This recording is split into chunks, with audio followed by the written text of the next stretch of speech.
Vamos trabalhar sobre alguma afirmação sobre o sistema. Abelhas rebolam ao voltar comida para a colmeia, ao voltar com comida para a colmeia para pedir ajuda das outras abelhas para coletar mais comida. Dado tudo que a gente discutiu aqui, eu quero que vocês critiquem essa hipótese. Por favor. O para. Ótimo. Consegui passar o problema da teleologia para vocês.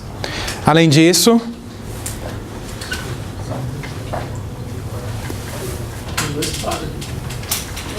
um é voltar para a colmeia, esse está correto. Para pedir ajuda, para pedir mais comida. Para pedir ajuda. Para coletar mais comida. Esse pede de ajuda seria aquela teologia. Não, teleologia é o para. Não, então é o Antropomorfismo. Então são os dois principais problemas dessa hipótese. Alguém está vendo mais algum? Então, antropomorfismo é atribuir características humanas ao seu objeto de estudo. O problema é que ela está muito mal redigida. Mas aí é gramática. Oi? Gramática. Gramática também. Não só gramática, como a... Não semântica, a oratória está errada.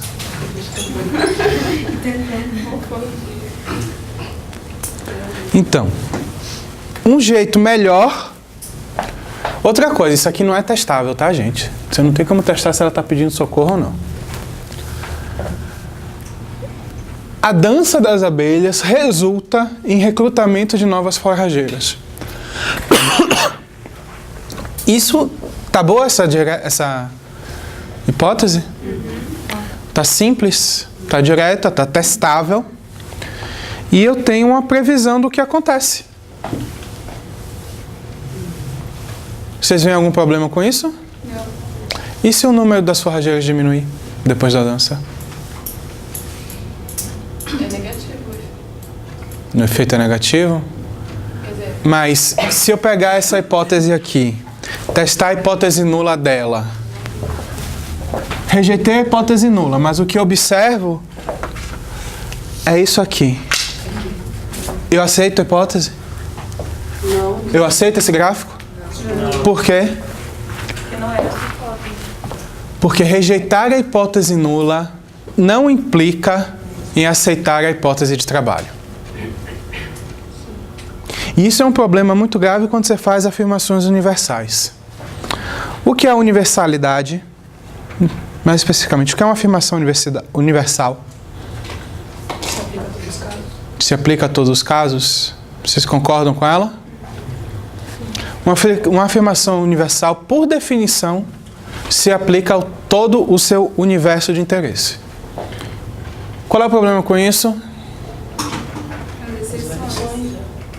Exceções. Exceções são um problema? A gente não já viu que a teoria pega as exceções, transforma em casos especiais ou você muda a teoria? Vocês acham que exceções são um problema? Nem tudo serve, não. Sim, exceções são o pior problema das afirmações universais. Por quê? Vai. De acelerar muito e perder. Aquela hipótese que você falou, que você perguntou se estava boa. A minha dúvida é que você colocou dança. Então, assim, você não especificou qual foi a sua variável ali que você considerou como dança. Uma variável binária, fazer dança ou não fazer dança. Ah, entendi. Realmente eu devia ter explicitado mais ainda na hipótese. Quando eu coloco a hipótese, eu tenho que especificar A variável que você está operando. No meu caso, eu quis dizer fazer a dança, não fazer a dança. Ausência ou presença de dança. Exatamente. Bem lembrado. A ciência faz afirmações universais? Todo o tempo? Não? Sim? De vez em quando? Faz afirmação. Quando ela está de bom humor? Diga. Para mim, não é uma afirmação universal, é uma afirmação para aquele objeto de estudo, naquele tempo, com aquelas condições. Vocês concordam com o que ela falou? Também. Mas acontecem duas coisas, eu acho. Tem várias generalizações. Generalização é universalidade? Generalização não é universalidade. Uma afirmação pode ser mais ou menos geral, então ela tem um escopo de aplicação maior ou menor, mas uma afirmação universal ela é aplicável a tudo. Ciência faz isso? Não. Muito bem. Então, me respondam. É desejável universalidade numa afirmação, numa hipótese científica? Não. Não é. Porém, por quê? Eu escrevi porém, mas está errado no slide. É por quê, desculpe. Por que a afirmação não é desejável? Uma afirmação universal? Porque é impossível provar que uma dada afirmação universal é verdade. Por que é impossível se provar que uma dada afirmação universal é verdade? Tem que aplicar a todos os sistemas. A todos os sistemas, em todas as situações, em todos os casos possíveis e impossíveis. Vocês conseguem fazer isso? Eu também não. Vocês já ouviram a expressão ave rara?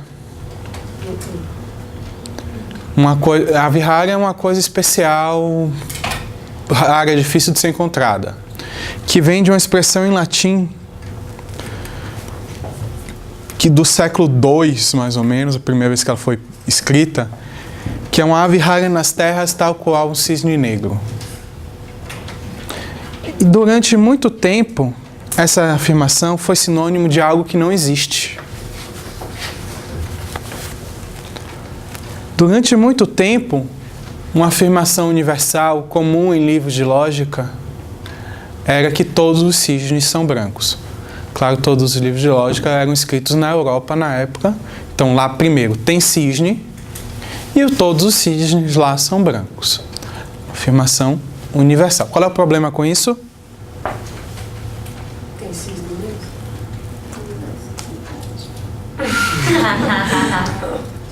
1790 foi descrito o cisne negro da Austrália.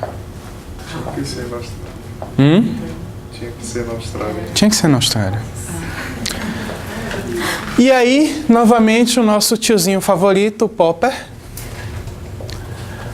Não importa quantas instâncias de cisnes brancos nós podemos ter observado, isso não justifica a conclusão de que todos os cisnes são brancos.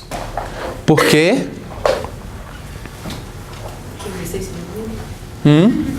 Você não conhece todos os cisnes. E agora? E agora, José?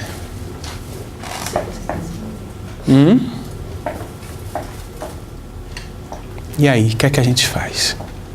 Se a gente quer na ciência, a gente quer que nossas explicações sejam aplicáveis ao maior número possível de casos.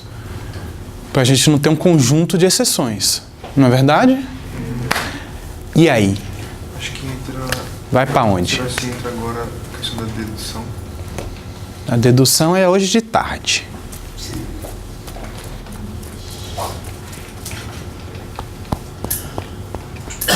E agora, o que é que a gente faz?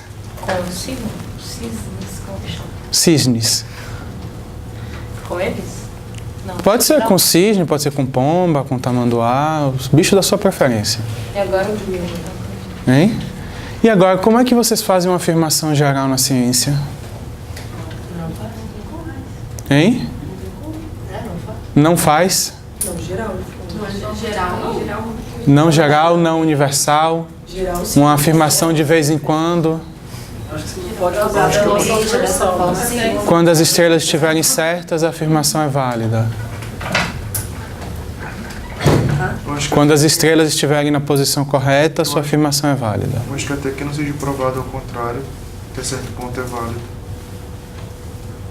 Se você não pode provar que uma afirmação universal é verdadeira, e isso é uma impossibilidade lógica, o que é que você faz? Por que você não pode provar que uma afirmação universal é verdadeira? Porque senão vai acabar de contar os bichos. Porque basta uma prova em contrário para que ela seja provada falsa. E aí, você gastou uma fortuna fazendo o seu experimento, coletou todas as onças da Mata Atlântica. E aí, você pode fazer uma afirmação geral agora? Existem 100 onças na Mata Atlântica, se tanto. Geral em relação a quê? As onças da Mata Atlântica. Que restringir a espécie ou as onças atuais que você... Se você quiser saber fazer uma afirmação sobre todas as onças, sobre a espécie Pantera onca, Não dá, não dá? porque você não coletou as que já morreram. Então por que você vai trabalhar com onças se você não pode fazer uma afirmação sobre onças? Você pode fazer a afirmação. Mas, Assim para todos os casos. e aí? Quando várias pessoas... Oi? Você pode escrever um padrão que vai ser utilizado em outros lugares também. Você pode dar um embasamento para outros lugares. Vocês acabaram de ver a solução. Eu acho que você afirma e até outra pessoa... Se você não pode afirmar que sua afirmação é verdadeira, na verdade você não pode nem provar que uma afirmação universal é verdadeira, nem uma afirmação mais restrita é verdadeira. Porque para qualquer afirmação, basta um exemplo contra para que ela seja provada falsa, por mais restritiva que ela seja. Se a sua afirmação é sobre um cisne e você diz que aquele cisne é branco, e eu vou e pinto o cisne de preto, eu acabei de provar sua afirmação falsa. Certo? Você não tem acesso a todos os casos possíveis. Se você não pode provar verdade, o que é que você prova?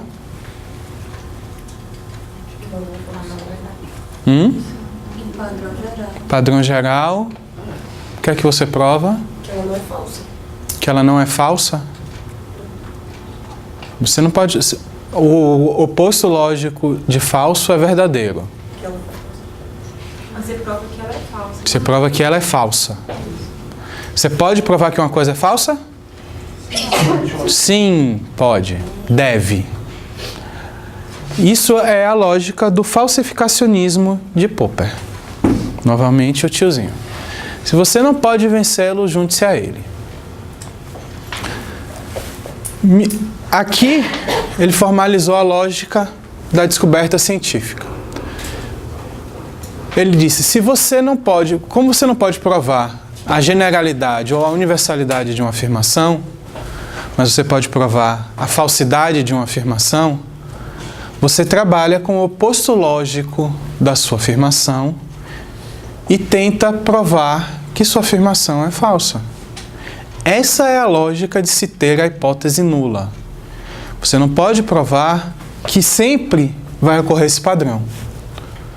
Mas basta um exemplo para você provar que aquele padrão não ocorre sempre. Então é muito fácil você provar que algo não é. Basta um exemplo. Então trabalhe com isso. Isso é a lógica do falsificacionismo. Você tem que estar sempre correndo atrás de provar que sua hipótese é falsa. Por isso que você testa a hipótese nula, a falsidade da sua hipótese. A gente vai entrar com calma nos problemas disso. E o Popper justifica a sua lógica dizendo que minha proposta é baseada em uma simetria entre verificabilidade e falseabilidade. Uma simetria que resulta da forma lógica das afirmações universais. Pois essas nunca são deriváveis de afirmações singulares, ou seja, afirmações que se aplicam a um único caso, mas podem ser contraditas por afirmações singulares. Então basta um exemplo para provar que você está errado, busque esse exemplo. Busque o exemplo que prova que você está errado. Você não vai provar que você está certo se você não vai encontrar, mas aumenta o seu grau de certeza, de confiança, de corroboração da sua hipótese de interesse. Diga. Você falando nisso que não pode provar a universalidade e a generalidade. Você tinha dito antes que uma coisa era diferente da outra.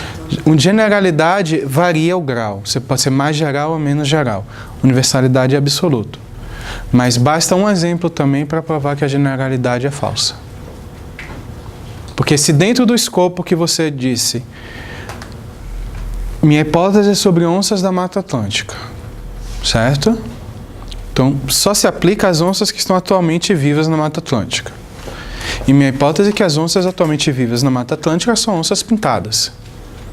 Basta que nasça um mutante, que seja preto ou que seja albino, para provar minha hipótese que é geral, não é universal, mas ela tem um grau de generalidade, para provar que ela é falsa. Não sei se eu estou conseguindo diferenciar, porque para mim, geral, cabe exceção. De um modo geral, as onças são pintadas, mas pode acontecer algumas mutações que elas... Mas isso não está na minha hipótese. Essa condição não está presente na minha hipótese. Mas eu não estou falando de coisa. Você pode fazer... Posso dizer que geral cabe exceções? Se você explicitar a sua exceção, sim. E aí você pode testar se essa exceção ocorre ou não. É um grau de generalidade implica o escopo a que aquilo é aplicável. Então, se eu falo sobre as onças da Mata Atlântica de São Paulo, é diferente de eu falar das onças da Mata Atlântica do Brasil como um todo. A generalidade é muito menor, entendeu? É uma coisa meio comparativa. A universalidade é sobre todas as onças do mundo que já existiram, existem e existirão. Se eu diminuo o meu escopo, eu vou diminuindo a generalidade até ficar restrito a uma única onça. Porque a minha dúvida é assim, Uhum. as palavras que eu tenho medo de usar às vezes. Porque Sim. tem um problema Isso é bom. com as palavras. Isso é bom. Então eu poderia usar geral, de um modo geral, Se você usar de um modo geral, é muito arriscado também. não fale de um modo geral, tá? Geralmente as coisas que você falam, qualquer coisa com esse, dá a entender que é geral. Assim. Se no contexto que você está usando ficar claro que você está falando que há exceções, tudo bem. Tudo depende do contexto que você está usando. Então, num dado contexto de uma linguagem mais informal, você pode usar. De modo geral, está implícito que existem exceções. Aí pode. Uma coisa. No seu exemplo, você falou todas as onças atualmente vivas da Mata Atlântica. Uhum. Mas isso já é uma limitação, né? Já é uma limitação. Teoricamente, pode dizer todas as onças atualmente vivas da Mata Atlântica Pode, são pintadas. sim. Mas aí eu vou, raspo o pelo da onça, exponho ela à radiação e o pelo dela agora fica branco. E aí? Chegou alguém que... A onça, não morreu nenhuma onça, não nasceu mais nenhuma onça. Sempre pode dar uma merda que contradiz a sua afirmação. Sempre. É a vida. Esse é o problema de se fazer afirmações gerais ou universais. Basta um caso para provar que você está errado. Mas nesse caso aí, que a pessoa foi lá e Daí? manipulou. Daí? Ela não é mais pintada. você não fala, tipo, é naturalmente pintado e tal. Você fala. Entendeu? E aí, fazer ciência é tentar provar que você está errado. Basta uma prova em contrário para negar uma afirmação. Surge a hipótese nula. E é aí que entra, que vocês ficavam se perguntando para que diabos eu preciso ter uma hipótese nula se o que eu quero testar é a minha hipótese. A hipótese nula é a exceção à sua regra. Você está buscando a exceção à sua regra. Formalmente, a hipótese nula é a ausência do efeito proposto, na maioria absoluta dos casos. Hipótese: o número de abelhas varia após o efeito de dança. Vejam que agora eu usei varia ao invés de aumenta. Já é uma afirmação mais geral do que aquela. A minha hipótese nula é a ausência do efeito. O efeito é a variação, então o número de abelhas forrageiras não varia após os efeitos de dança, os eventos de dança. E eu posso plotar isso lindamente num gráfico. Pode aumentar, pode diminuir. Eu podia ter aqui 10 gráficos diferentes e a negação de todos eles, devido à estrutura da minha hipótese, seria esse aqui. O número se mantém constante. Por isso que você testa a hipótese nula. Agora, se eu neguei isso aqui, não significa que ocorreu isso aqui.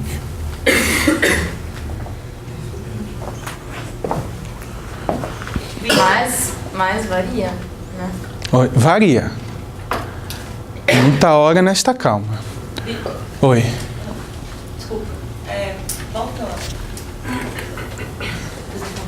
Então, mas você poderia, ao invés de colocar varia, igual a gente colocou o aumento, poderia também ter colocado esse aumento? Quando você coloca o aumento, você, na verdade, tem dois problemas. Isso aqui é a negação do aumento. Entendeu? Então, sua hipótese nula pode ser isso, ou qualquer um dos outros gráficos que eu não coloquei aqui, que é aquele bando de curvinha. Entendeu? Dificulta você detectar o efeito que você está querendo. Entendi. Mas aí, na hora eu posso colocar, então, uma coisa mais geral, que é varia, e os resultados esperados eu colocar o aumento. Quando você observa Exatamente. Quando você olha para os seus dados, você vai ver o tipo de variação.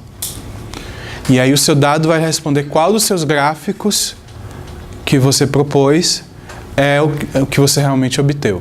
Então, se você obteve um gráfico em forma de U, ainda está dentro da sua hipótese. Você só está esclarecendo qual dos gráficos é o que foi corroborado.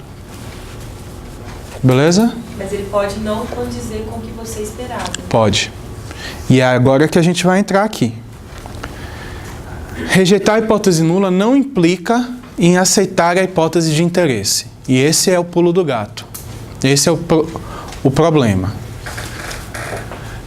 A hipótese de interesse, a variável x varia devido ao efeito A. H0 é que x não varia. Por quê? Em termos lógicos, a hipótese nula implica na negação da hipótese de interesse. Porém, a negação da hipótese nula não implica na hipótese de interesse. Digamos que minha hipótese é uma afirmação qualquer. Eu fui para a festa de carro, logo eu cheguei na festa. Se eu não cheguei na festa, eu não fui de carro. Mas se eu cheguei na festa, eu posso ter ido de bicicleta. Não implica que eu fui de carro. Então, x pode variar não devido a A, mas devido a uma multidão de outros efeitos que você não sabe. E aí é que você volta no ciclo do método científico. Você vai observar os seus dados e ver se não é esse efeito, quais são os outros efeitos possíveis. E aí você vai gerar outra hipótese e testar de novo. E isso é o método científico. Quando você rejeita a hipótese nula, você corrobora a hipótese de interesse.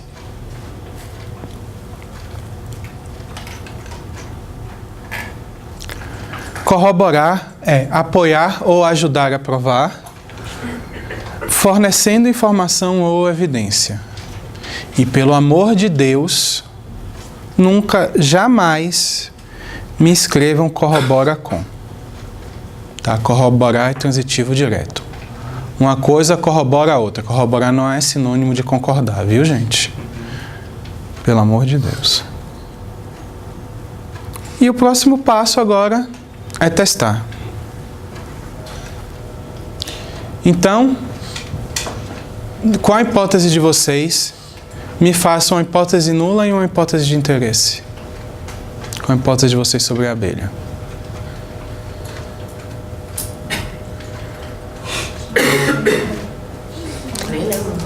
Vão pensando aí que eu já volto. Deixar vocês pensarem sozinhos.